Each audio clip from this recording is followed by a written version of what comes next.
হচ্ছে ওই যুদ্ধ করে ইসলামী দৃষ্টিকোণ থেকে জিহাদ করা যায়।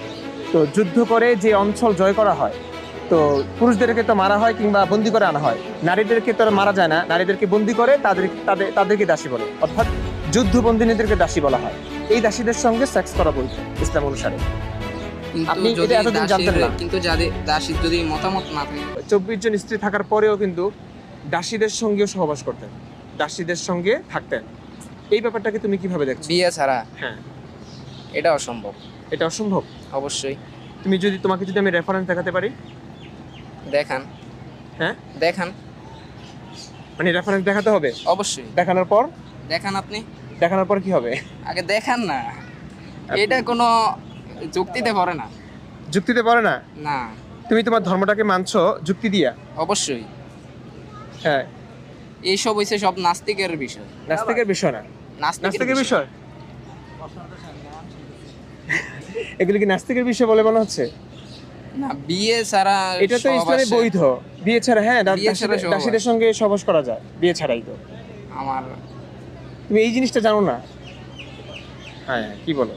তাহলে তো তোমার আমি কত, এগুলো তো অসংখ্য ইয়া আছে। নবীজির দাসী তো ছিল 24 জনের মতো, আরো বেশি।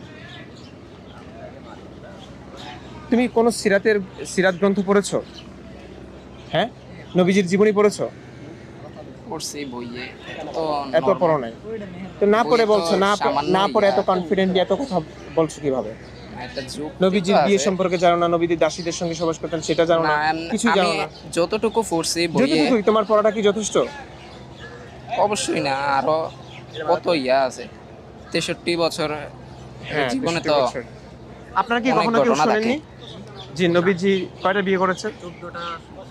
এই দেখেন, আপনি বললেন যে 4টা, উনি শুনেছেন 14টা, আমি বলছি 24টা। আসলে 24টা একটা কিতাব অনুযায়ী 24টা, আরো সংখ্যা আরো বেশিও আছে।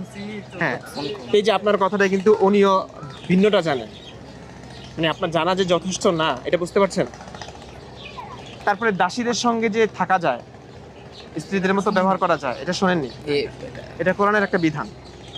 স্ত্রীদের সঙ্গে যেমন সহবাস করা যায়, দাসীদের সঙ্গে করা যায়। হ্যাঁ, কোরআনে আছে এটা। আচ্ছা, কোরআনের কোন সূরায়? কোরআনের কোন সূরায় আছে? অবশ্যই অনেক সূরাতে আছে। আপনি কোনটা দেখতে চান? আচ্ছা, একটু দেখেন তো, কারণ আমার আব্বু, আপনি যদি গুগলে সার্চও করেন দাসীদের সঙ্গে এই সহবাস আমার করার, আব্বু নিয়মিত কোরআন শরীফ পড়ে, অর্থ সহই ইয়া করে। সূরা মুমিনুন, আপনি এখানে অর্থটা আছে, আপনি যেহেতু আরবি বোঝেন না, আমি দেখাচ্ছি। দেখুন, আল্লাযীনা হুম লিফুরুজিহিম হাফিজ।